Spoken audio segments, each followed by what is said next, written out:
forgot to. So our last meeting on Nietzsche, boo-hoo. Although this whole semester, the way I put it to Hunter, we've been kind of smacking Nietzsche and Hegel against each other all semester, and kind of interesting things kind of fall out. So I don't know, maybe he'll keep coming up in the Hegel discussion too. But anyway, last section, I thought section 360 was particularly interesting because of the implications it has about free will or the lack thereof.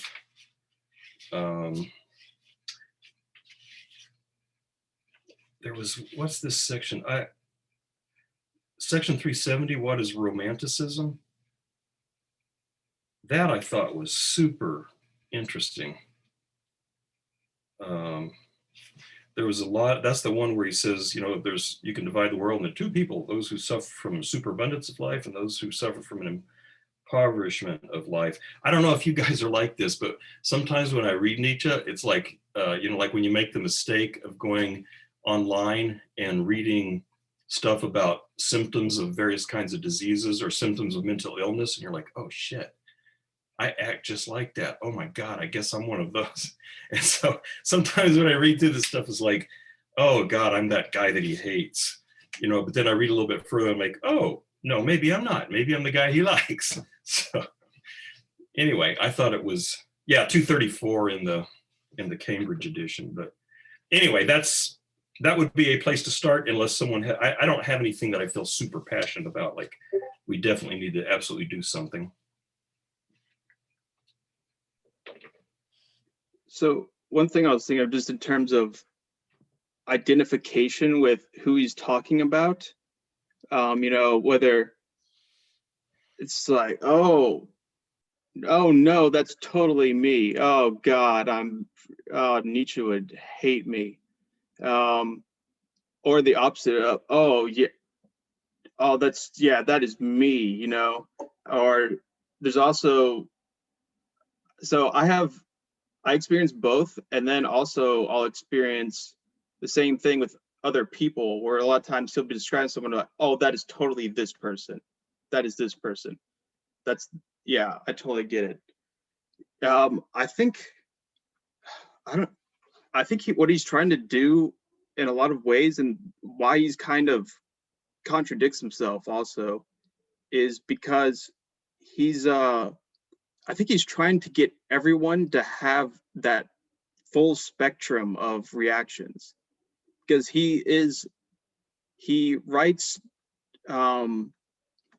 not to give logical, you know, propositions that with, you know, valid argument structure to reach, you know, a certain conclusion or anything like that. He's writing in terms of affect to try to get you to have a response. And, you know, how do you really get somebody to respond? You basically write like Nietzsche. And I think that's why he'll target the reader in some ways, and he'll try to do things that intentionally make the reader angry, or just be like, what the hell are you talking about? Or, you know, all these different reactions. I think he's trying to just kind of rouse people in some way. And it just works with more people in different ways, you know, because people are different, you know. So yeah, I think this. So I'm reading the genealogy of morality, where it's just, I think it's especially true that he's doing that. But I'm wondering, is it rare for people to identify with Nietzsche's his version of the good and noble? Basically, what does that say about me? If I think of myself somewhat as a kind of Ubermensch, like really, I wouldn't say I'm an Ubermensch, but basically there's something about it that I identify with. What does that say about me? Because I seem to be the only person, at least in my 19th century philosophy class, that I think probably has that. Everyone else is just, oh yeah, the base, the slave morality, total 100%. I don't know. I like the nobility. I think with qualifications, but yeah, okay. I'll just see. Okay. Well, I will say first, I think, I relate to the Ubermensch. I mean, I'm like 6'5" and I weigh like 245 pounds. I'm like, it's all lean muscle. I have 195 IQ tested. I can type 300 words a minute. I get it. There's something there. That small people just, small minds, small muscular statures. They just don't understand. But I want to respond to that. But I also want to respond to something you said. I think that I guess I have a similar view on Nietzsche, on his writing. But I think I mean, I know that you didn't like, okay. I think you and I agree here, I think. So let's just, this is not in opposition to what you're saying. I think it's in concert with what you're saying. So, but it can be, I'm just saying that because it can be interpreted either way. I think that Nietzsche is writing for effect, to be effectual on the experience of the reader. There's an interplay and a game between him positioning himself as the author and us positioning ourselves as the reader, privy to his work in this particular space, engaging in this activity in this particular way. And he's kind of got a sense by the time that it's like page 200, he's like, all right, the only people that are still reading this are you losers. And you losers I know you're losers because I'm a loser. And you're reading me because you're interested or because you hate me. And that makes you like a double loser. He's like, and so he's really kind of digging into this. But at the same time, I think there are, and I know that like, I'm sure I know you agree with this. There are propositions that he is putting forward. There are ideas and values and descriptions of the world and of natural mechanisms that he is both putting forward and exemplifying through the affect that his work generates.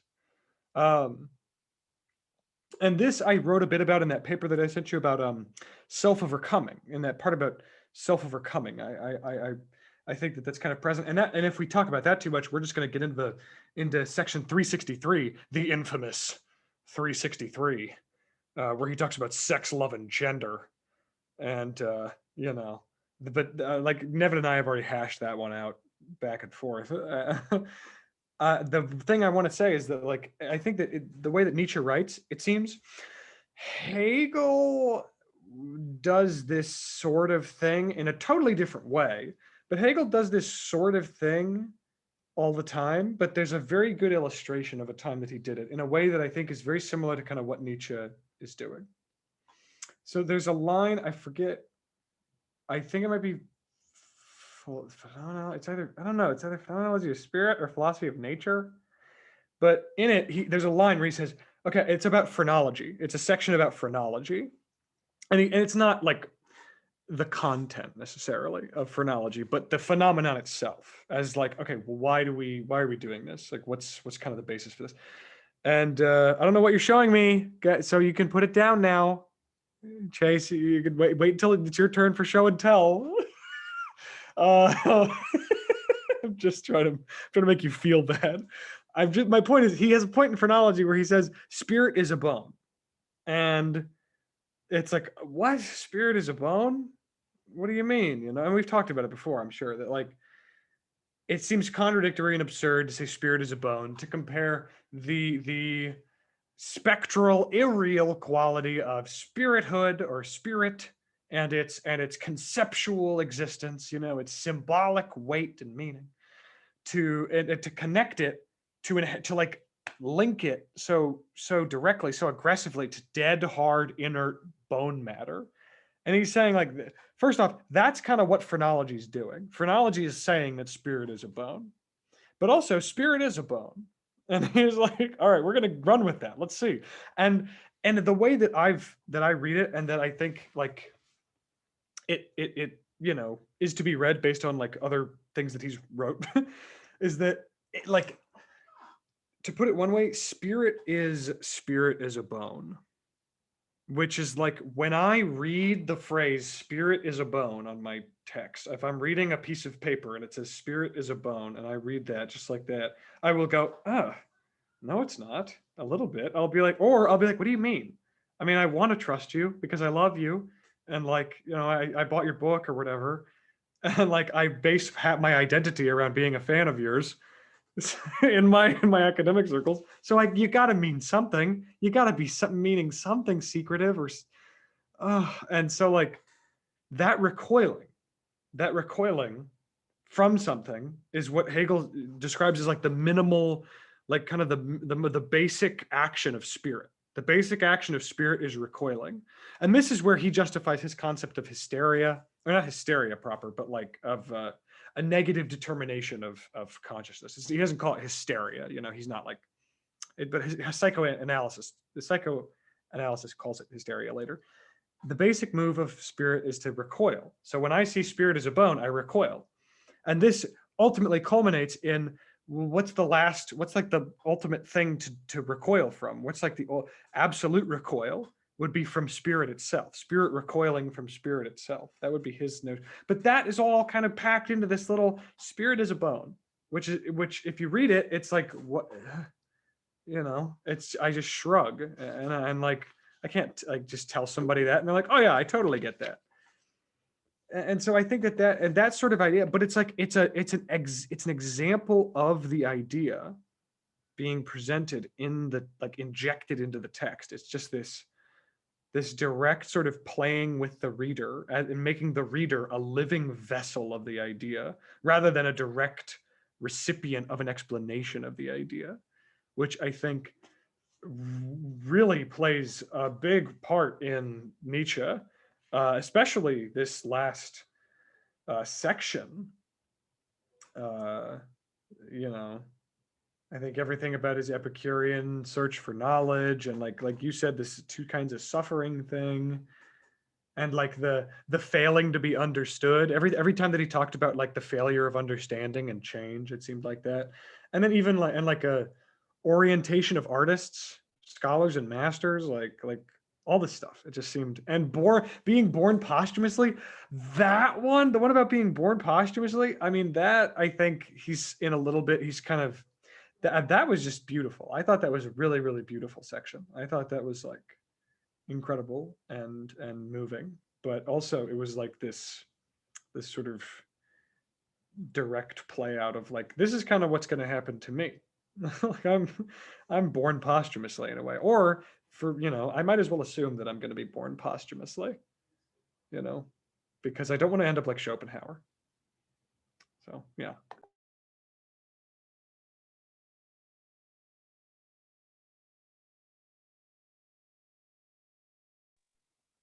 So go ahead, Chase. So basically what I was showing to the camera was just, so I bought this book used, and that section where he talks about, women and whatnot, there's clearly a woman's handwriting that just like crosses something out and just is like, no. There's a lot of annotation to that section with the pen. I'll just point that out.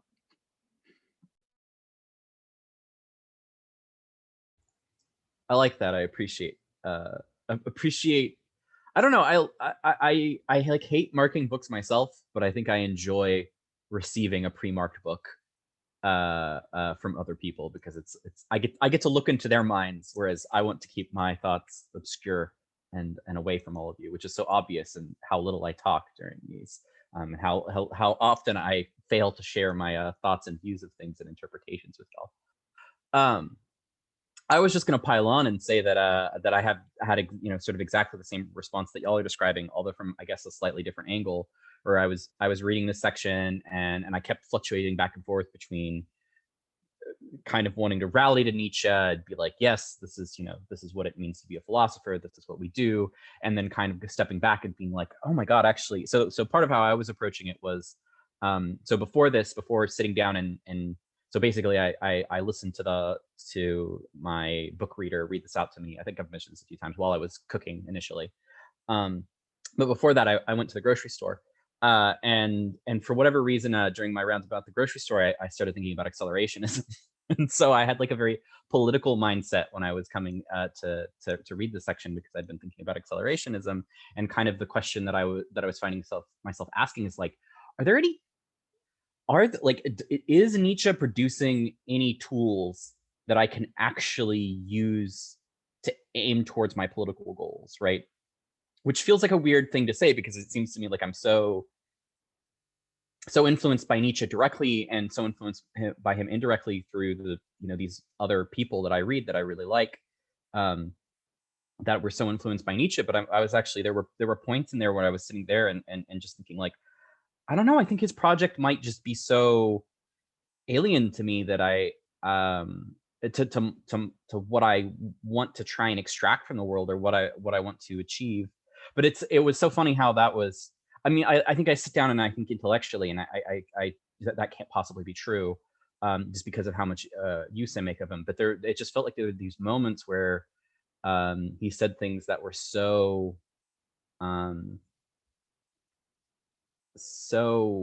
yeah, it's hard for me to even put my finger on it exactly. So individualistic, and I could just there were moments or shards where I felt like I could see where a conservative or a capitalist could pick up this book and think of it as a manifesto, if that makes sense. And so I was having this weird, I think it's a thing I've thought about several times with Nietzsche, which is just like, is there any way, not just is there a way for me to extract my preferred political views from it, because I'm sure I could sit down and do that and write, and in fact write left Nietzsche as such, as I think exactly what that is a specific partisan interpretation of Nietzsche. But just like, is that enough, or is there really something at the core of Nietzsche, not this just that I can make mercenary use of, but is like legitimately friendly to me? Does that, I don't know if that makes sense. Those were kind of the thoughts that I was having as I was like cooking and barely listening to this book as it was read out to me.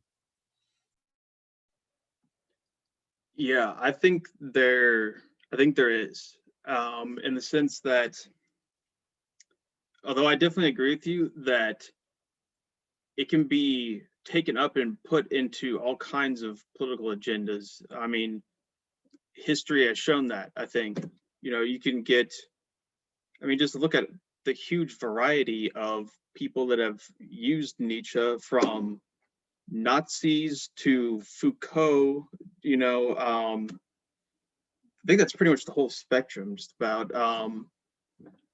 But yeah, I think there's something about Nietzsche where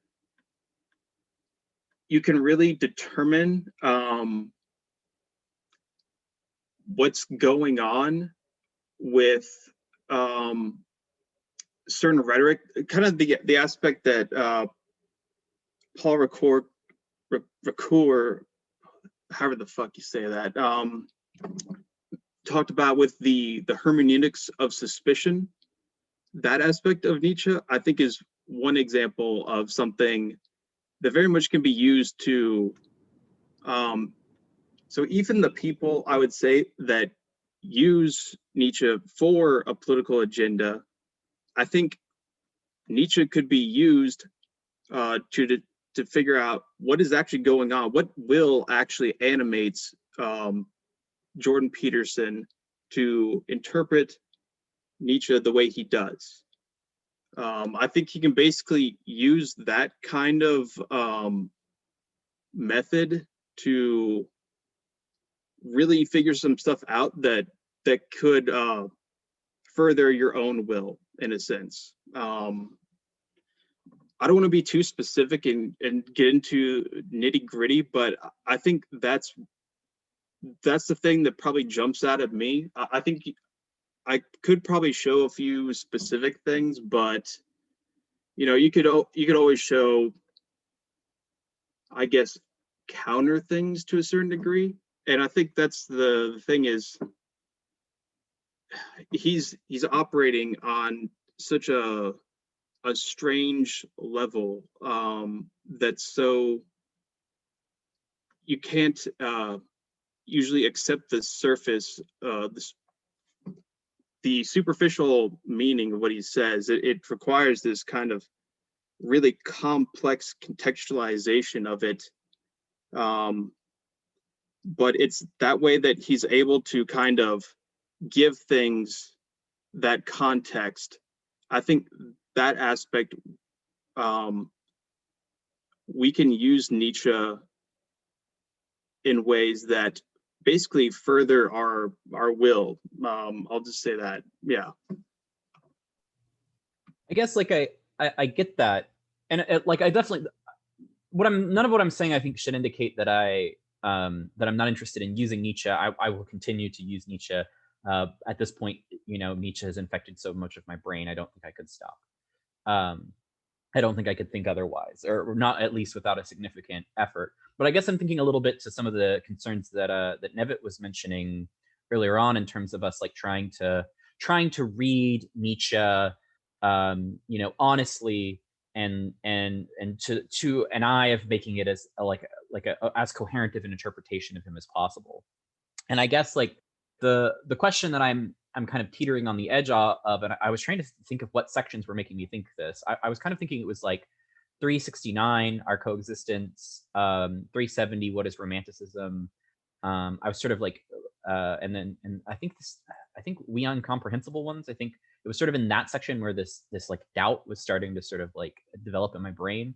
I think in particular in 370, when he was talking about what romanticism is, I think it sort of emerged there specifically. But I think that there's an interesting, I think what I want to know, this is maybe a weird way to put it, but what I want to know is, would Nietzsche love my project? And I think that that's different from the question of would Nietzsche love me, insofar as like the discussion that we're having, and we can see ourselves in the way Nietzsche is describing us, right? The way that we're sort of having these moments of identification with him. I think those moments of identification are all the evidence we need that there are tools here that we can seize and that we can use, for our own mercenary purposes, should we choose to. And maybe that's all that Nietzsche really wanted to do. But I guess, it seems to me that there can be a moment where, Nietzsche can love Jesus, right, as a radical figure, even as he is disgusted by Christianity, disgusted with the thing that sort of Jesus generated and produced in the world that he created. So I guess I guess maybe this is just a dumb question for me to ask, but I found myself wondering it there for a second. Not just like, would Nietzsche might like the type of creature that I am, insofar as so far as I'm not scholarly but a philosopher, insofar as I try to pursue these kind of like destructive or weaponized forces, insofar as I'm interested in living this sort of like vivacious life. But like, he might like the type of creature that I am, even as he's disgusted with the type of world that I would produce if I had the power to do so. And so that I guess was the question that I was finding myself asking. I, probably have too simplistic an interpretation. It's insufficiently subtle and psychological, but,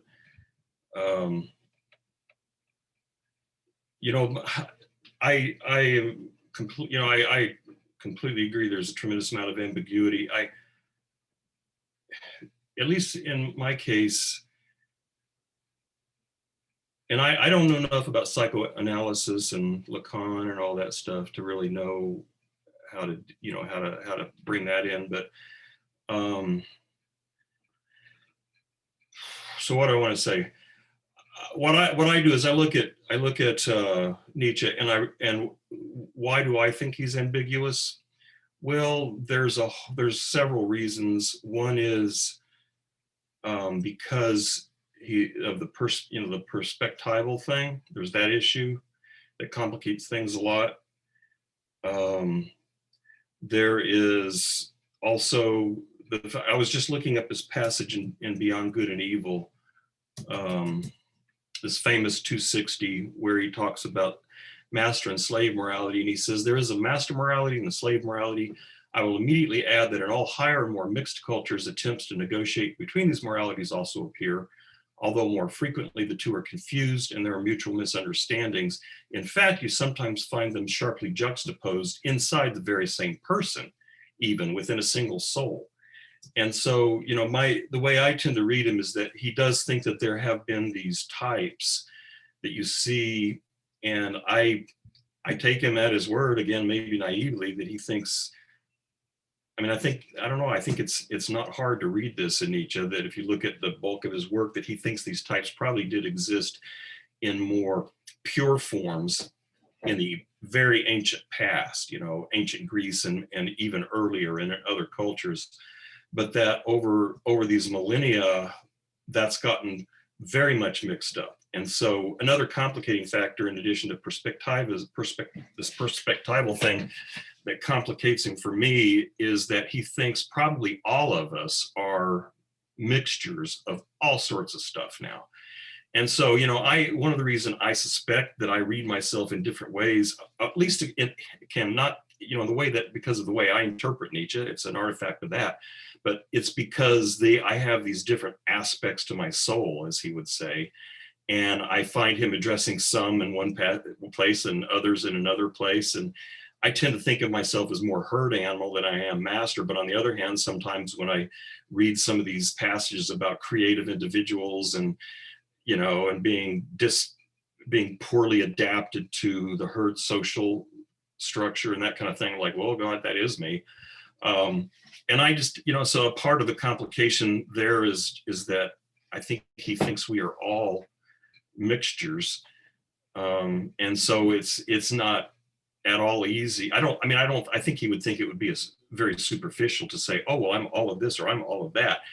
You know, I think he does think that people live in some sort of continuum between those two poles, and there are people who tend toward one or the other. But, you know, I think like the fact that we're interested in philosophy means we tend to slide toward one side, because, you know, he thinks that philosophers, artists, you know, these creative types tend to be, at least to some degree, constituted for more of what he calls this higher type. But how much, I don't know. But because you have to have a certain, you know, coherence of soul and so on to be able to, well, or like we were talking about earlier, you know, he's like, well, philosophers, probably artists, and actually probably creative people in general, but philosophers in particular are masochists. Yeah, that's the way we are.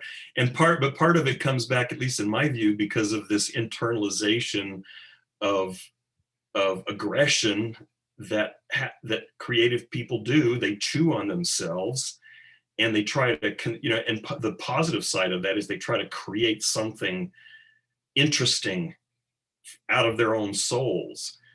But the reason it's painful and masochistic is because it hurts to chew on your own soul. That's painful. But, you know, in so doing, you can kind of construct these interesting things. And so, you know, I see that in me and you know, and you guys, but then on the other hand, I'm like, oh God, I just want the suffering to end, which is the way he describes herd people. You know, it's like, well, you know, the really strong people, they're like, suffering is a stimulus to life. And the herd people are like, oh God, just let the suffering end. Well, I'm more like, oh God, let the suffering end. And so, but and again, maybe I just have too simplistic a reading of Nietzsche, but that's kind of the sort of complicating factors that I think of is, and I don't disagree with you that he's doing a lot of rhetorically interesting things, and that he has these sort of, what I want to say, sly agendas to kind of undercut, you know, for us to try to undercut our own understandings of things and so on. So I think that's all true. But anyway, that's the way I read these conflicts when I have these conflicts. It's just that there's parts of me that he's addressing in one passage and parts of me he's addressing in, and I think of it as, you know, it's all good because, like, you know, for example, I've pretty much bought into his amoralism at this point. Now, maybe I'll change in the future, but at this point, I think he's right about that. And, you know, and I think probably some of you guys disagree that he's a thorough amoralist. I think he is. And I think he's right. And so there are ways in which he has fundamentally changed my view of the world. I'm not sure it's always for the better, but then on the other hand, what is better? And as one of the things I interpret him saying is we're better off facing things the way they are than the way we wish they were.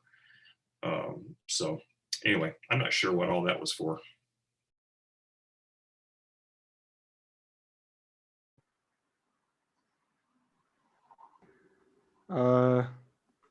Okay, I'm gonna say that I like morals, and I love pleasure and I hate pain. All right, I'm taking a hard line stance right now. I I like pleasure and I don't like pain. And also, I think that some things are good and other things are not very good.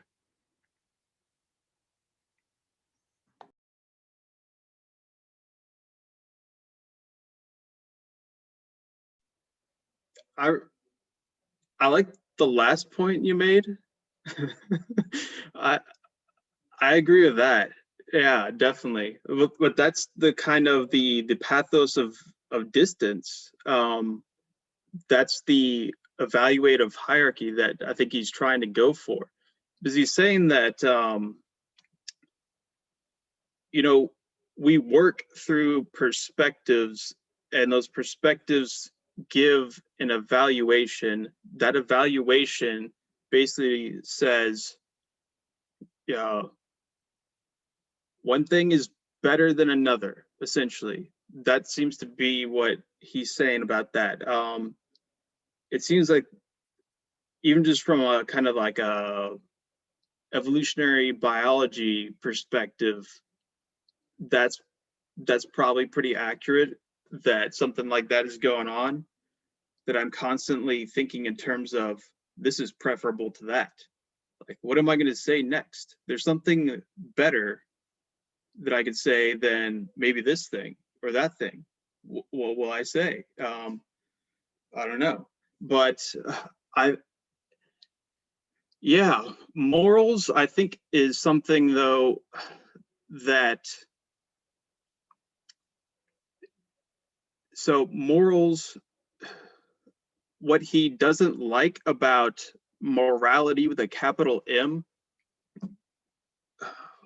well, there's multiple things, really, but the thing that I take from it is this idea that, first of all, that there's just kind of one set thing that is good and that has always been good and that it's never changed. It's, I think what he wants to do is try to complicate those notions of good and bad and whatnot, instead of saying that we can completely throw them out necessarily, because I don't think he would say that that we can't see, or that we shouldn't see in terms of values at all.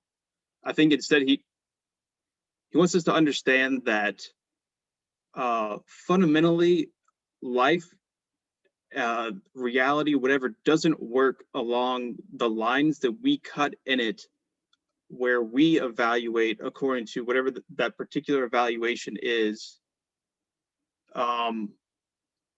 If we see the world in terms of good and evil, that doesn't mean that it actually is. And I think that's where he's saying that there's a kind of amoralism going on. And I think the biggest thing is probably that he doesn't want this one morality, this one evaluation, this one perspective to be totalizing, where it even judges life from a fundamentally moral stance, because life is fundamentally not moral by pretty much any moral evaluation. So that, and I think if anything, if he has an agenda at all, I think it was basically this kind of warning about nihilism, where the moral perspective would become so totalizing again and judge life negatively that it would consume itself, and people would just kind of live in this this suffocating need to deny themselves, to deny whatever it is, their pleasure, their pain, everything's at that point can be determined as something to be used as a weapon against life. And yeah, I think life affirmation is probably the biggest thing for Nietzsche. But yeah, that's my really extended commentary to those, I think, 3 points that Hunter made. I guess I have some more to say with like what Nevitt was saying, but I think I've overextended my time, so mute. So I wanted to read this comment I made on Discord a while back. This actually came after one of our class, I don't know, anyways, the Meaning of Life class. But like this, so this is what I wrote. You know, there in this passage, there's a passage in the Gay Science for this week where he talks about, you know, what need motivates people's philosophies, and he said that at least one other place in the genealogy. You know, when you look at what a philosopher, or when a philosopher argues something, especially when they argue for a moral value, what need is it that's driving that conclusion? And so here's kind of my reflection on that. What need motivates us to designate some of our values as moral values?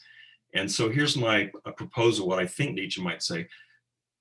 Designating a value as a moral value imbues our moral prescriptions with an aura of divine transcendence and absolute obligation, even after the death of God, which provides us a powerful pretext for demanding others conform to our behavioral preferences, and for outrage and indignation when they fail to do so. And he talks about the shadows of God everywhere, that there are these, you know, he thinks the shadows of God are in science because there's this absolute will to truth and this sort of thing. And so my general, I don't know how well this fits in with this last reading, but my general thinking is that what Nietzsche's, I don't think at all he denies values. I think he's an amoralist. I don't think he's an absolute nihilist. I think he thinks there are values. I just don't think, I think, you know, he will talk about moral values, but I think when he talks about moral values, he's like using scare quotes, because in my view, what he's saying is there are values, because in Zarathustra somewhere he says humanity is the evaluating animal, which I guess is kind of a shot at Aristotle. So, you know, we are the animal that makes evaluations, that places values on things, including actions and behaviors and so on. And so I think he thinks that is the nature of what it is to be human, is to value certain things and disvalue others.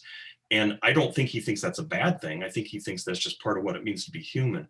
But I think on my view, you know, what I'm suggesting is that why would I ever want to call some of my values moral values? Well, I want to call them that because that gives me the right to demand that other people follow my behavioral preferences.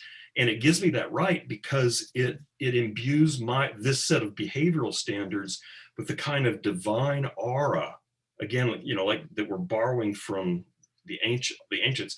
It imbues my personal behavioral preferences with this sort of divine aura that makes me feel authoritative in demanding that people behave the way I want them to, and gives me a license for outrage when they fail to do so, and indignation. You know, I'm just indignant and outraged when people do these things that I think are absolutely evil. And so I think that's the need, in my view, that he would identify as why I want to call some of my values moral values. But on the other hand, I don't, you know, I think he would say, we all have values. We have to have values, and that's a good thing, because that's what makes life livable and worth living, and so on. And I think he would also say that it is okay for me to fight for my values. But, and I, and it may be that, he talks out of two sides of his mouth. I mean, there was even a passage in here where he talked about that. He's like, yeah, when I'm talking to old women, I pretend like there's more. I don't remember what it was, but I pretend like there's moral values. But when I talk to philosophers, I talk some other way. And I think he's doing that. So like when he's talking when he's talking about we, he's kind of leaning in, brother. It's like, really there's no moral values. There's just values. And then we fight for the values that we particularly like. But then when he backs up and he's talking to a broader audience, he'll use the word moral and morality because he's trying to talk in that more public voice almost. So I guess there I'm saying, like you guys are saying, there's a sort of rhetorical mood that he, different rhetorical moods that he adopts depending on kind of what mode he's operating in. But that's my general view. And the reason I kind of feel strongly about that interpretation is because I see that so strongly in his text when he's talking about, when he keeps saying, especially in this book, what is the need that is driving this? So like in Beyond Good and Evil, he says, why does Kant come up with the categorical imperative? And he said, it's because he needs to obey. He needs to have something to obey, and he needs that thing that he obeys to be absolute. It can't be something that's dependent on culture or history or time. It's got to be an absolute command of obedience, and he needs that. And so therefore his morality gives you that. And I think that's the general, and granted, when I see things that happen in the world, it's like, oh my God, those people should be executed and probably tortured before they're executed because they're fuckheads, and I really do feel that way. But I think he would say, I think Nietzsche would say, the reason you feel that way is because they are your values, and you need to have that divine universal sanction justify your outrage and your anger and the fact that I have the right to impose my values on you. I think he would say the right to impose your values is a matter of where you're strong enough to go kick their butts or not. But there isn't any, there isn't, because if you want to say there's some sort of ultimate ground that sanctions my values, well, what is that? Well, I think he would say the only legitimate one would be a God. Because he thinks that people like Kant, right behind reason is God. So Kant's saying, well, it's all rational, and I think Nietzsche would say, yeah, but right behind that is God lurking in the background, and you're really depending on, again, this divine sanction. The creator of the universe is what really endorses my values. And I think he would say that in any claims of universal, absolutely true universal values, that's the case. There's always this divine person hanging in the background. That reminds me of Twilight of the Idols. He has a section where he talks about how we as humans aren't going to be able to get rid of God until we get rid of language. And I think that goes into your argument that when we create values, because that's what we as Homo sapiens do, what do? We're able to communicate that and to impress that on other people, right? Because of the use of language. And he goes on about how the structure of language always includes the subject and predicate. And then from these, you can get like, oh, there must be some first principle, right? Cosmological. And then you can just invent your own reasons as to why your values are, the right ones. Yeah, I think the metaphysics of language gets laced through all that stuff. And yeah, I think you're probably right.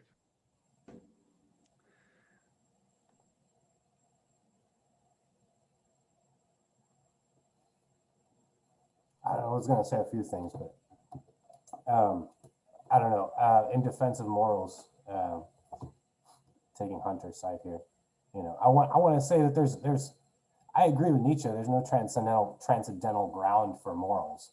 but I want to say there's a historical cultural ground that I willingly accept. You know, it's attenuated, it's constructed, almost like race, right? There's no biological, physiological ground for race, but nonetheless, history and society have made this a real, objective, working concept, and we can't just ignore it, you know, or say, well, it doesn't exist, right? And so similarly, I want to say the same for morals. When if you see someone, you know, abusing a child, right, and you want to stop that child from being abused, that might just be a little bit more than an expression of my ego trying to be a hero. You know, it might actually be, and this is counter to Nietzsche, you know, compassion or pity, or, you know, actually giving a fuck about somebody else to the point where I want to stop them from being abused. Or, you know, again, like oftentimes I want to say when Nietzsche's criticizing morality, and especially in its positive formulations, as this is the universal law, as an expression of power. I think there's a lot to that, historically speaking. I think there's a lot of grounding for that, but I don't know if that exhausts all of morality. You know, again, some of us feel compelled to intervene when other people are being abused, and that's not necessarily about a desire to control all of their behavior. It's just, you know, it's protecting one or another. So that, you know, that's just me weighing in. Like, again, there's so much we take from Nietzsche, so much we admire about Nietzsche, but I think on this point, I want to say he makes good points, but he leaves some important things out of the picture. So I don't fully agree. But more to, you know, I don't know, change topics or something. I wanted to mention one of my favorite parts of our reading today. One of the things I love about Nietzsche is right at the end of 373. I felt like a lot of people could really appreciate this. He's talking about music, how much of it could be counted, but an essentially mechanistic world would be an essentially meaningless world. Suppose one judged the value of a piece of music according to how much of it could be counted, calculated, and expressed in formulas. How absurd such a scientific evaluation of music would be. What would one have comprehended, understood, recognized? Nothing, really nothing of what is music in it. And it's a recurring theme through Nietzsche when he's pushing back against this, you know, mechanistic view of the world and the meaningless, you know, it's all, you know, and we still hear it today. We still hear so many people today saying things like, oh, I was watching Key and Peele, some Key and Peele shorts, and there was one where he does Neil deGrasse Tyson, and he does his, you know, we're all just atoms, you know, and I'm just like, I hate it when people want to say, well, actually, if you look at it, if you attain the truthful picture of the world, you'll realize that we're all just atoms. And I'm just thinking, do you listen to music and think it's all just frequencies? You know, what are you doing to yourself when you decide to view the world in this reductionist way, right? It's quite the opposite of how I try to view the world, and I think how Nietzsche tries to view the world, you know. Yeah, I just want to, I really, that's one part of today's reading that really struck with me, and I feel like speaks to a problem that we still live with in this world. I just have some thoughts. First, I thank goodness somebody's finally here to fight for morals. You and I, Eric, I think we will do it. We will convince these sinners of their wrongdoings. No, okay. So I think that, like, Eric, you and I, like Eric and I agree. I'll refer to the room. Eric and I agree. Like, we're, you know, on a team here on the opposite side of a boardroom. Like, all right, yeah. Listen, yeah, wait, yeah. For me, it'd be like this. Okay. So anyway, okay. I think that on one hand, I think that I was like, okay, what would Nietzsche say if Nietzsche were right here and he was just going to get offended at any little bit of criticism or response that you have possible to him, just like I would if you were responding or criticizing me. I would immediately jump into my own defense. What would he say at his defense? And I thought, okay, Nietzsche might say, well, you intervened into that situation with the child. You saw the child being brutalized or about to be smashed by that truck or something. And you intervened because you have a value. And that value is that children are innocent or good or should not be brutalized. And then it doesn't necessarily have to be. It could have been. It didn't necessarily have to be, though, that like you want to like feel the child's subservience to you through your infinite mercy in saving it from the street or from the parents or whatever. He would say it's a value that, you know, children shouldn't be treated this way, or that shouldn't happen. Basically, you have a value that X shouldn't happen or that X should happen. And this value is something that you want to either express or spread or identify with or be identified by, or at the very least propagate. You know, you want to speak truth to power. You want to take your values and put them out there and go out there and be somebody. You want to take whatever it is that you think is the way that things should be, and you want to live by those values. You want to, and I guess all I'm saying is that he would say, like, yeah, you can have those values and you can want to spread and share and experience or express or embody those values, but that does not necessitate at any point like a universal ethic. And now here's my thing. Here's my addendum. So that because I will say that I also feel like I'm not as warm to amoralism, but I guess, and we could just totally spiral out of control and talk about, well, here's why morals exist and here's why they don't exist. But I just want to do like a brief as possible. I just think on one part of it is that I think that like Nevitt, like you said, there was this like you were convinced kind of solidly, not like, like you're stuck and you're constipated now with this Nietzschean ideology, but that you were convinced at some point, you were genuinely moved and like brought to some sense of agreement by Nietzsche's like because you've read a ton of Nietzsche, his extended formulation of amoralism, and like I have been inundated in a sphere that talks about morals in a different way, and I feel like I have been, similarly to the way you've been convinced by Nietzsche, I have been swayed. I've heard good arguments for the things that I'm for the existence of morals, and so maybe if you and I were to spend equivalent amounts of time studying each other's spheres or schools, we would not feel this way. And perhaps we are just dogmatically stuck in our respective tribes, fighting an illusory battle, talking past each other, which is something that Nietzsche warns us against.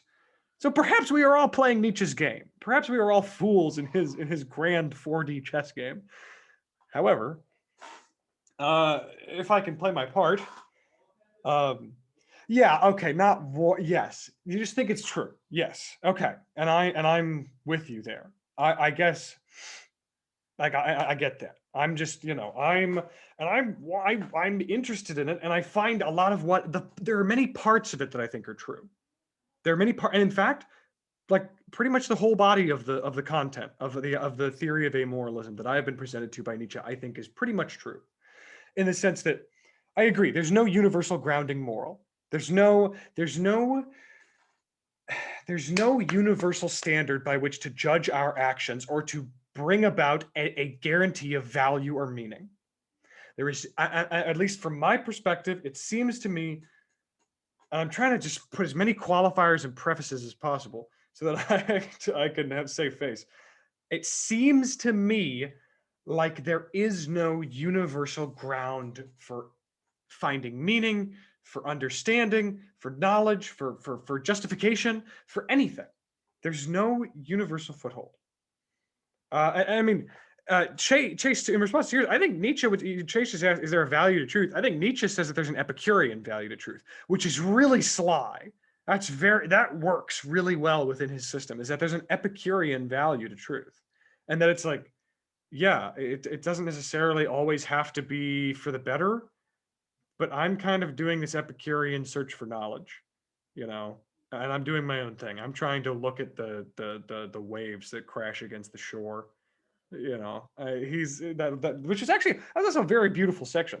But and that I thought was just a really good justification for with, like, if I were totally sold on every part of Nietzsche's system, I would think that that would be like one of the only, if not the best way to justify like a continual search for knowledge is on an Epicurean sort of, like, I think it's good. Well, I don't know. I think where I'm coming at it from is twofold. First off, I think that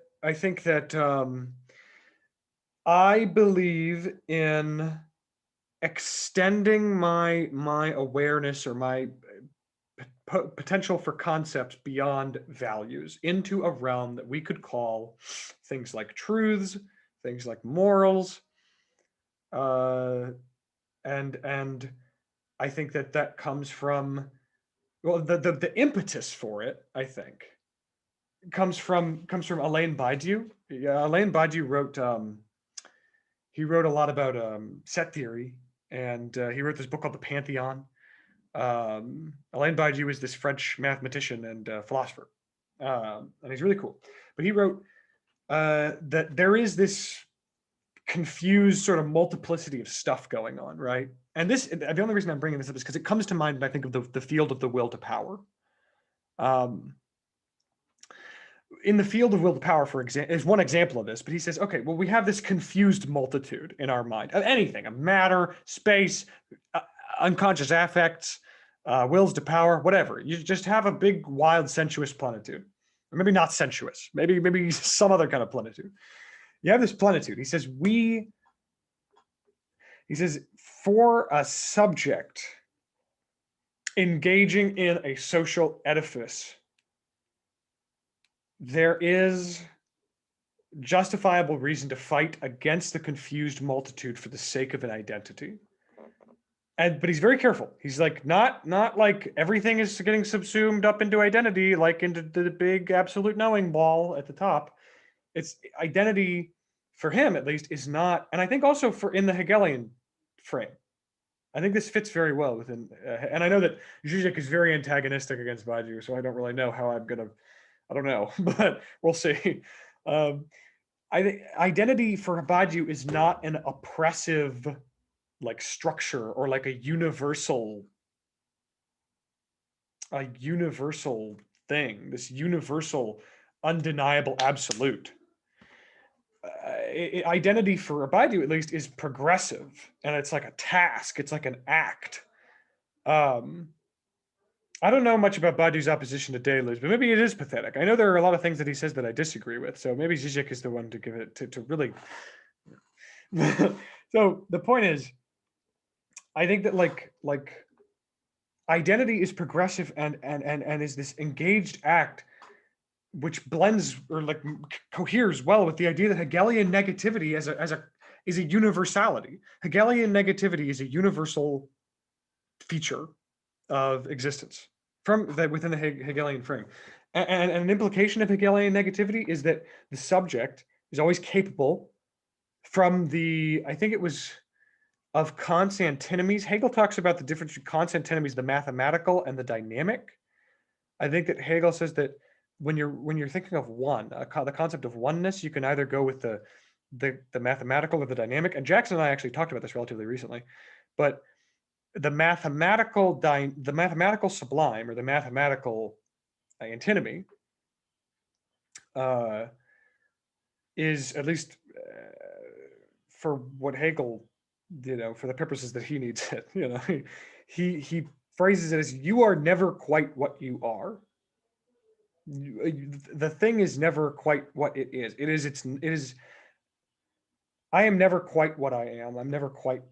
anything that you call me. You call me a self or a human or a pile of meat. Like Neil deGrasse Tyson calls me a pile of atoms, and or you know, a monkey with a god complex on a spinning rock because he's, you know, writing for 13-year-olds and trying to make people on Reddit go, wow. I am not any of these things. And I think it's conservative. It's conservatism. I think it's a conservative. It would be a conservative stance. And I agree with Nietzsche here, this anti-conservatism in the heart of this message. I agree with it. And I think that Hegel does too, frankly, that conservatism would put forward the idea that it is beneficial or good.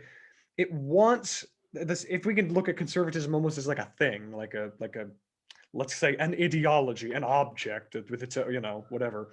If I can say the word wants, it wants the participant or the subject to totally be what they are, to totally be what you are, to go out there and be exactly what you are, to be your symbolic category, or perhaps some grammatical game about being this pre-symbolic thing that is still oriented around and defined by symbols, but you're totally that, you know.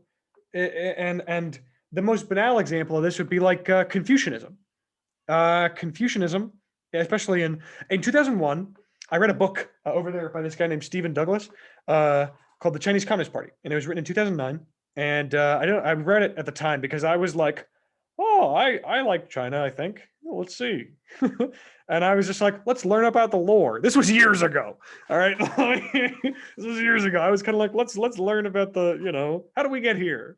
And it was instrumental. Like at the time, I mean, I was, you know, it was, yeah, I know. Yeah. And it's crazy. Baidu is still a Maoist. But anyway, I was interested, and there was a part where it said Jiang Zemin was the prime minister of China, or whatever the term is. I mean, I think it might be prime minister.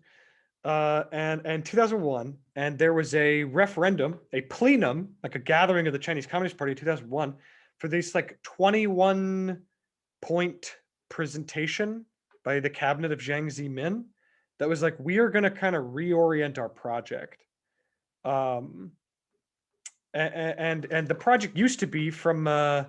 It was Mao, right? And he wanted the Cultural Revolution and all the communism and whatever. And then you had Deng Xiaoping, who wanted to reform the socialist dream, bring about an open sort of market under the control of the party. That was the idea. I'm not saying this is exactly what happened. This is just the idea. We want to bring in market forces under the control of the party. And then through the manipulation of market forces, we will empower our socialist project as a nation. And that was run under the Maoist line. I do not know what the Thailand rebels need for Thailand. I do not know what the Sudanese rebels need for Sudan. I know what the Chinese rebels need here in China, you know, and it's like, oh, okay. So Deng was like, okay, based on that kind of, let's just focus on beefing ourselves up. Let's just start min-maxing and absorbing all of the resources possible from all of the neighboring impoverished communities and cultures, because we don't really care. They got to figure that out. That's the only way that it's going to work. But then in 2001, Jiang Zemin was like, hey, that is not necessarily working that great anymore either. Especially with Clinton and his nuclear arms debacle with Iran in 1998, I think it was, that he either signed a treaty with Iran that was immediately broken by the United States, or the other way around. I don't know, but that was going on. And China was an economic partner at the time, and there was a lot of like bad press around China.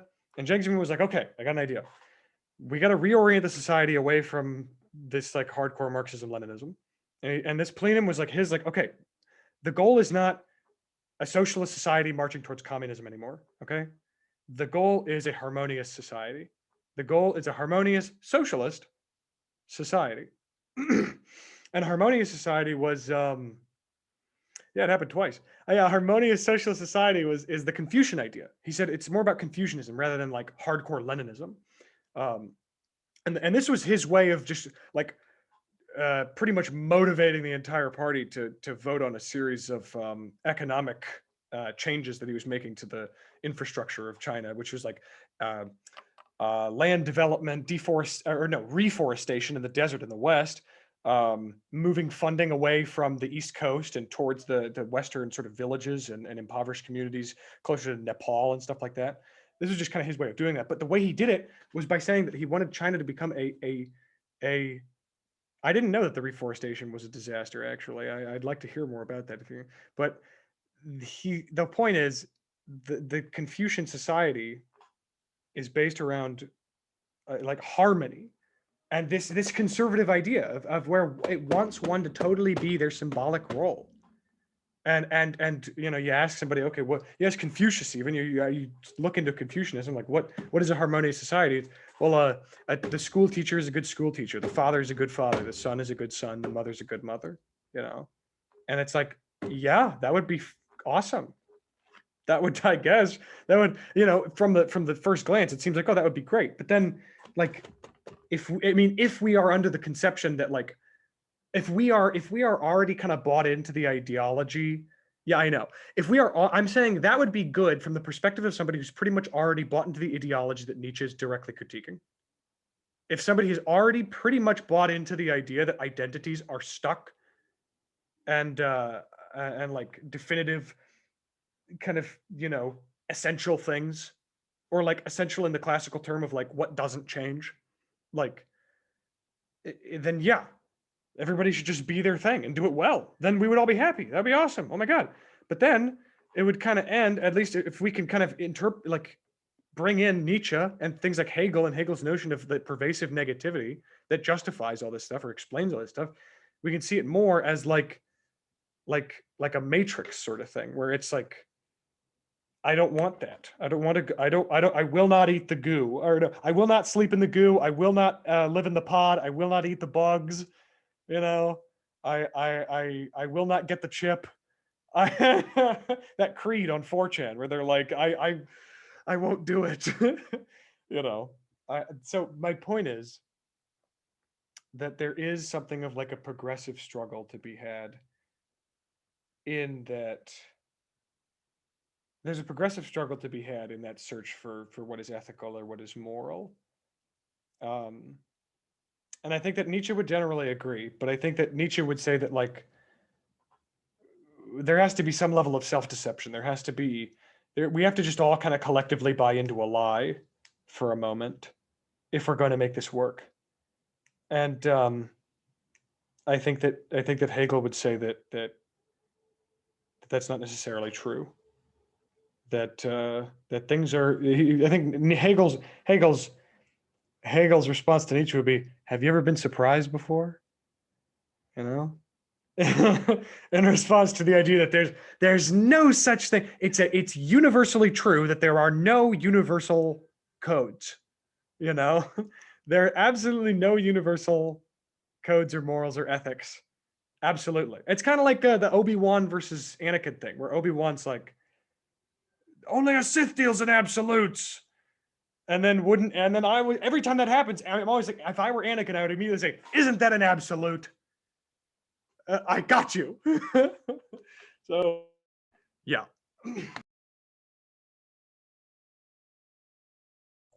Spirit as a bone surprise is amazing. To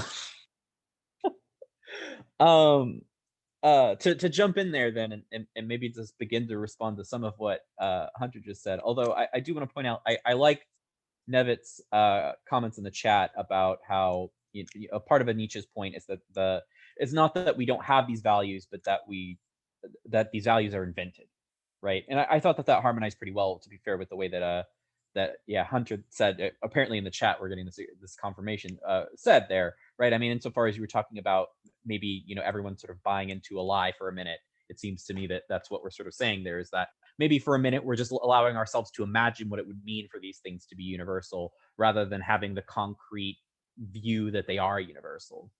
And so in that sense, I guess I would want to go back and relitigate at the very least the thing that Nevitt said earlier on, where he said it's not necessarily that he's warm to these ideas in the sense that he's in favor of them, but in the sense that he just believes that they're true. Well, it doesn't. I mean, this seems to me it's prescriptive on Nietzsche's part in the sense that it's not about recognizing the fact that that morals aren't universal. It's this question of whether or not we should live in the awareness that they aren't, or whether we should allow ourselves to be swept or carried away, at least for moments, in incomplete and temporary ways, towards this idea that they are in fact universal, or that they might have this sort of divine significance, or at least something beyond human significance. So in that sense, I actually don't think you're allowed to make that distinction in the way that we're talking about Nietzsche. You have to say either immoralism is a position that you should hold as a view because it does something for what we want to achieve, or it might be a fact, but it might be the type of fact that's an irrelevant fact. It's saying that that everybody is made out of atoms or whatever. It's like, well, what does that have to do with the conversation that we're having? So that would be the way that I'm tempted to sort of respond to that. That being said, so I was thinking of a ton of different things, and so I'm sorry if this is very scattershot. So one of the things that came up to my brain a bunch of times is this the bit from Rick Roderick's talk on Derrida, right, and where he sort of, as a sort of summary of Derrida's position, says the equivalent of no interpretation can end interpretation. And so what I'm tempted to say with respect to what do I view Nietzsche's position as being, no moral value can end the search for moral values, right? It's not that we can't hold moral values and those be the ones that we do genuinely hold, and that we go out into the world and and do battle and attack people and or argue or whatever on the basis of them, but that my doing that or my holding that can't prevent the possibility of me discovering new moral values, of other people picking up other moral values beyond a question of power.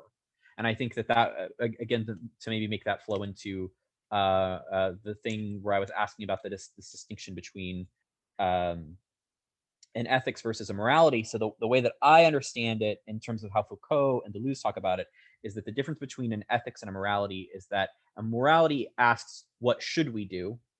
And an ethics asks, what can we do? Or an ethics says, what is in our power? What can our force achieve? What directions can it go in if we want it to? And how can that affect the world? Whereas an ethics simply asks this question, well, what should be achieved? What should we go after? And in certain ways, those sound like the same thing, which is, I think, why it's easy to see why there's a connection between an ethics and a morality. But in certain other ways, it seems to me that they do have different implications, right? The big point that is made here, that the context in which Deleuze is bringing this up, Deleuze claims that Spinoza was an ethicist, but not a moralist, right? So he has his magnum opus is the Ethics. And so we're asking, well, what does he mean by the ethics? And Deleuze tells us, well, he doesn't mean what should we do? He means what can we do? And in that sense, he thinks there's a harmony between Spinoza and Nietzsche. And then Foucault says the same thing about Deleuze. Foucault says that Deleuze wrote an ethics when he wrote Difference in Repetition, which is funny because or I think that was about difference in repetition, which is funny because it's a metaphysical work, which the same thing is true of Spinoza, right? It was this heavily metaphysical work. So maybe that difference is one that we can live with. Maybe it's not. Maybe the partisans for morality want to swing back in here and say that maybe it makes sense to talk about what we should do instead of to talk about what's in our power to do. I think that might be an interesting thing to litigate. The third thing that I thought of while we were talking about this again is related to Deleuze, is the stuff about the war machine. The war machine, what is he? God, how does he articulate it? War and battle are not the object of the war machine, but they might be its inevitable outcome. Yes. So that meaning something like, so the war machine is this thing that Deleuze and Guattari are thinking we should build in opposition to essentially capitalist society, and its various implications. And what he's sort of saying there is that these values aren't necessarily intrinsically confrontational, but given certain conditions, given the conditions that we're in, they will be confrontational. They will come into conflict with things. And so that's the other, element that I'm tempted to splice in here is I'm an amoralist in the sense that I don't think morality can be ended. I'm not an amoralist in the sense that I don't think it makes sense. Oh, see you, Jackson. I'm not an amoralist in the sense that I think that conflict is irrelevant or pointless. I'm not even an immoralist in the sense that I think that conflict is without ideological difference, right? In the sense that it's just like a cynical struggle, which is I was a little bit worried that was sort of the direction that we were going in. I think that I have firmly and legitimately held values that I'm not interested in giving up, and that I think are those values. They might be the product of some more complicated psychological processes, but I don't care about any of that. They are what I genuinely value, so on that grounds, what I'm simply accepting is that it might not be the case that that it's actually possible to persuade every one of my values. It might be possible for me to evoke my values in other people, but it might be inconsistent, or it may be inspecific. Okay, last thing, Hunter asked about the forest thing. I don't know a ton about it, but very briefly, my pleb level understanding of exactly what went wrong there. So there's this assumption that a lot of us have that trees are just good, right? And that if you plant a tree, that's like very environmental. And this seems to be the impression that the CCP was sort of under, was this that trees are good. And so if you plant trees, then good things will happen. So what they did is they took one specific species of tree and just planted it in rows for like acres and acres and acres and acres. And the effective result of this is this had like no biodiversity, and so basically like the area that they did this in, it's still basically a desert. There's nothing ecologically interesting going on there. A very funny thing that happens is that it floods constantly now because the tree, like it just rains and there aren't enough plants to soak up all the, so it basically like operates exactly like a desert, except it's a desert that's covered in trees now instead of a desert that's a barren landscape. So this is the so I guess they're these masterminds, they figured out how to just replicate the goodness here. But so that was my understanding of it as essentially as a disaster, is like they planted a bunch of trees, and the problem was that that's not how ecological systems work. And to be in their defense, I think they can be forgiven for this because everybody seems to be under this misimpression. In fact, I was under this misimpression until I learned about this specific event. And you have this idea that just trees are good, but in fact, trees are not intrinsically good. Trees are amoral. They should have learned from the Japanese experience. I don't know if you're familiar with this, but under occupied Japan, they had lost a lot of forests, from not just bombing, but from their industry trying to, take over their half of the world. So they were, heavily deforested, and under occupation, the U.S. government, put reforestation of Japan as like high on their recommendations. Like first, you guys need to get some lumber, right? You're going to rebuild, you need your lumber. So they recommended cedar. And so the Japanese planted a whole bunch of cedar, and just cedar. And now a lot of them suffer. And I never had allergies until I lived in Japan. And it's around about February, March. Then, I mean, like lots of people get hit pretty bad with cedar allergies. Now living in Austin, when it's that time of the year, I also get a bit of cedar, but not as bad as when I lived in Japan. And so, just a little historical anecdote. I was going to refine an earlier point, like the earlier point I made, where when your value compels you to say intervene to stop somebody from being abused, I wanted to make it clear that this is not an aesthetic value. Like I don't want to just step in and stop this girl from being raped because that would just be ugly to watch. Oh, her body. It's I want to say like there's an extra dimension that involves compassion that Nietzsche's already foreclosed. Like he doesn't have any truck with compassion or pity. And I want to say that's kind of maybe why, I don't see eye to eye with him in terms of morality, because I want to say compassion is is an essential ingredient. Although I agree, there's no transcendental ground for morality. There's no universal code of morality. So a lot of what he's saying, I agree with, right? But I don't know that he gives a comprehensive picture when he does this knockdown of morality in toto, you know.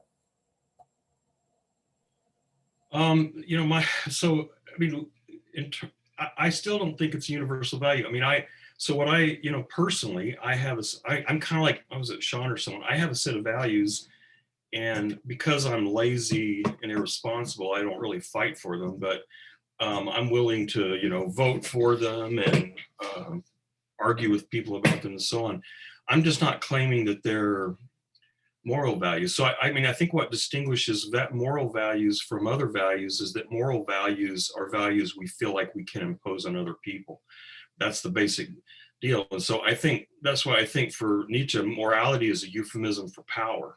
That again, a moral value is a value that I think I have the right to impose on other people, or that I have a right to require that other people perform, or that I have a right to demand punishment if they violate. That's when and again, I think all the other kind of things are the shadows of God that we use to justify that basic assertion of power. So personally, I like compassion. I think that's a great thing. And I don't want to, there's a certain kind of world I want to live in, and there's certain kinds of worlds I don't want to live in. So I had an argument a while back with a friend I grew up with in high school, and he was, he's a pretty right-wing conservative, and he's a big pro-Trump guy and all this kind of stuff. And we started talking about, some of our arguments about policies. And I finally just said, I don't want to live in a world governed by your values, and you don't want to live in a world governed by my values. And I think that's just kind of the end of it. And, but the other thing I want to say, and actually this sort of complicates my view in an interesting way, when Hunter was saying, in the comments, Hegel would say that we create our values, but it's as if they were always there. It's the as if they were always there thing that I have a problem with. I still don't get this move, that, I don't know if it's Hegel or the sort of Zizek Hegel or what it is, but that somehow by something existing turns out to make it universal. I don't get that. But, like retrospectively universal, I don't understand that at all. So I'm hoping that's something that you can help clarify for me when we read through Hegel. But what I do in a way agree with is this as if thing. And so when I'm guessing that Nietzsche, well, I'll put it this way. The way I think about it is when Nietzsche uses the word morality in a non-pejorative sense, I think he's doing that. He's pretending in a way that there are moral values. And why I think that he might think that's a legitimate thing to do is this thing we've talked about in the past that I still struggle with is how do like you guys were talking about earlier, this business about a world of bare facts being a meaningless world. And he says something almost exactly like that early in the genealogy. If you remember, he said the scientific world is a meaningless world. It doesn't, just a bunch of facts don't mean anything. And so in order to have a meaningful world, you have to have some kind of mythos or narrative or something that knits those facts together into a meaningful structure, a structure of meaning, a context of meaning and value. But that in his view, you should, my interpretation is that context needs to, one, be as consistent with as possible with the broad sweep of human experience, and two, it should be consistent with human thriving, which is going to be probably different depending on who you talk to, and he has a particular, so like he thinks I think one of his complaints about Christianity is not that they invented a myth, is that he thinks the myth they invented is nihilistic and is, and devaluates human existence. And so the complication that Hunter's comment brings for me then in terms of this morality is, if you do construct a myth of meaning for your life or for a community of people, of like-minded people, then it seems plausible that then that myth could include what would include behavioral standards, like what counts for appropriate behavior. And I think Nietzsche has that. You know, there are things that he thinks are behaviors that he likes and behaviors that he doesn't like. And he might be willing, I'm not sure, he might be willing to call those moral values in a certain kind of way, in the sense that they represent his values within this context of meaning. And so I don't know, I mean, that sounds similar to what Hunter's saying in the as if thing. It's just, I guess what I think my thinking is that for Nietzsche, you always have to be bearing in mind that I made this shit up.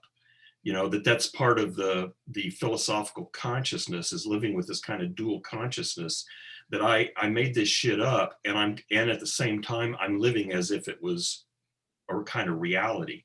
That's one of the burdens of the philosophical conscience and consciousness, I guess, is living in that kind of, that, like, you know, like building a house on the abyss. You know, he talks about dancing on the abyss. Well, you can't dance on the abyss, you'll fall through. And I think it'd be like, oh yeah, you can.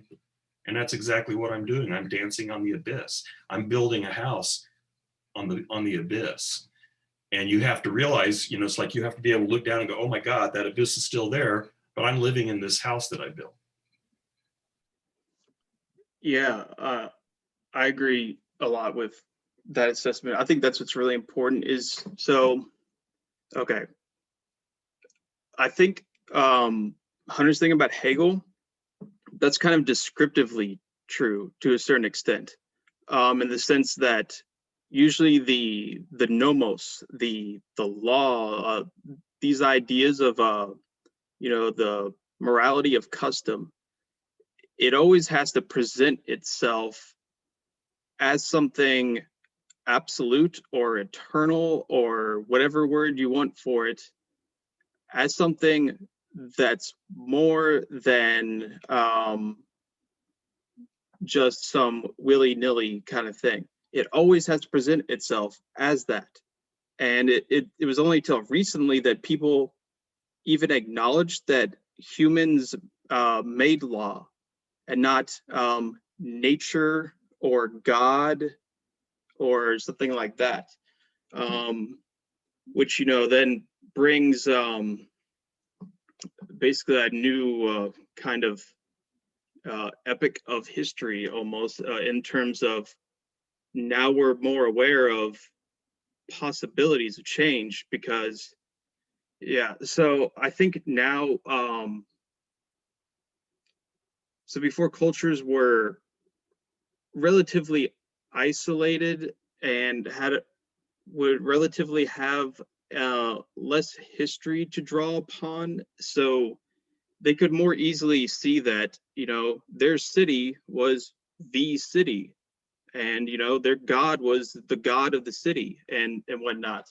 And now we have a different perspective, and I think what Nietzsche is trying to do is trying to bring those into confrontation with each other in a sense. So I think what he wants to do is show how history has affected these things, and how things are relatively contingent in terms of history, that these values that we have right now, whatever it is, your morals that you have, that they came about in a way that they could have been different. But the big thing is that even if it's kind of almost totally true, in a sense that it's always going to be valued for you to do something in this given situation, what kind of creates that situation, though, is a context of meaning that is the product of that original will to power, essentially, anyways. So even like the kind of linguistic ideas of something. Okay, say so for Eric, for your example, something like the idea of abuse itself. The idea of abuse itself as something bad is basically something created out of historical forces. It's something created out of historical forces with an idea to interrupt something, to stop something, to be able to say no to it. And the same, and you know, it could be described in completely different ways at another time. But I think the big thing to get from that is that, okay, yes, I can create an idea of a situation in which I would always act this way, but the fact that I've been able to craft that situation itself, that's something that isn't eternal. That's something that people will understand in a completely different way, probably in I don't know, 100 years or something. That just the way that people would not have understood our moral categories today, you know, 1,000, 2,000 years ago to a certain degree. And the same thing, the future will be like that. So instead, I think there's a kind of an emphasis on creation, in the sense that even if you have moral values now, they need to be continuously created if you want to keep affirming them. So I think that's 1 second. So yeah, does that make sense? No. Sort of. I think I got a little bit distracted thinking about your comments about every city kind of viewing it as the center of the universe, so my brain started wandering away on that. Oh, wait, so the thing I was saying about, okay, a city can see itself ultimately as like the center of the universe or whatnot. Yeah, I was thinking of that specifically because I remember studying the Olmec, and if you pay attention to like the architectural, like in the civil engineering sense, like that is literally what every Olmec city was built implying. It implied that like this is where the world tree is at the center of the city. So literally every major Olmec like site is pretending that it's the center of the universe. But I guess I was thinking about that with respect to the a paper that I wrote on Teotihuacan, and so I just got very distracted. So I apologize. I kind of missed the end of what you were saying. If you want to repeat that. Oh, it's all good. So basically, my idea is that these things are not necessarily universal or eternal, but we can still see them as something that's worth willing. But in the same way that they kind of came about in this historical and contingent fashion, I think through a will, willing some kind of power to kind of create these concepts and this this context and this situation where we can say, yes, I would do this. In the same way, also, there's an idea that in the future, because this is something that's continuously being willed and created into existence, because these things aren't universal and eternal, we need to keep willing them if we want them to keep going. So if I want to keep affirming basically something like compassion or some kind of nonviolence in a certain context, then I need to keep these things going. And I think that's what you can get that as a history lesson, almost, in the sense of simply it's things have changed, basically. So because of that, things are going to change in the future. How do I keep the things in the future? How do I make use of these opportunities of this current situation, these current powers here, in order to, well, it's basically the thing, you know, the ethics idea of basically what can I do? And I think that's the big thing that we can get from Nietzsche, and I really believe in the idea of weaponizing things, because I think that's really what he's getting at. And that's, so yeah, basically that's my idea. Yeah. Yeah, I'd say it makes sense.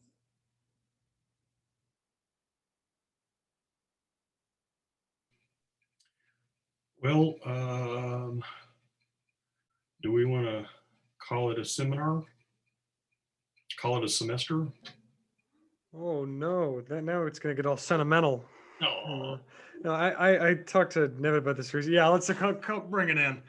Let's all hug our monitors.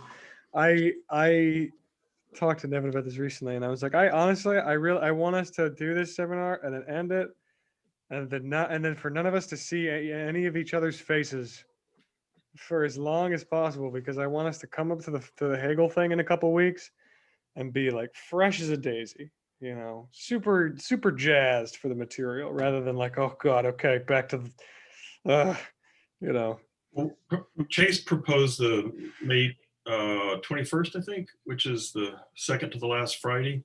Sounds good.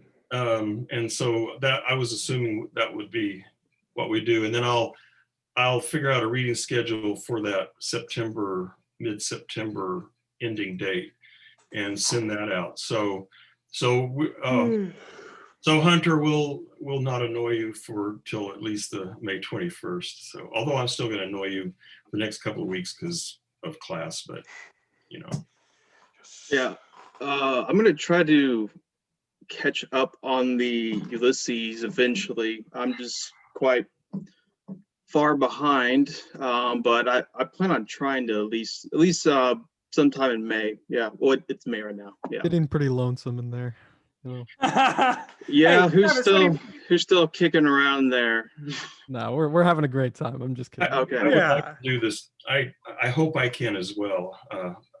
Problem is the next week is going to be pretty nasty, but I'm hoping that I can spend some time trying to catch up with Ulysses. So yeah, this coming week, no way for me. Maybe the one after that, though. We'll see. Okay, well, thanks, guys. I appreciate all the interesting conversations and feedback and rocks and hugs. So we'll see you here in a few weeks, and I'll keep you up to date on stuff. So bye-bye. Bye. Bye-bye. Bye. Bye.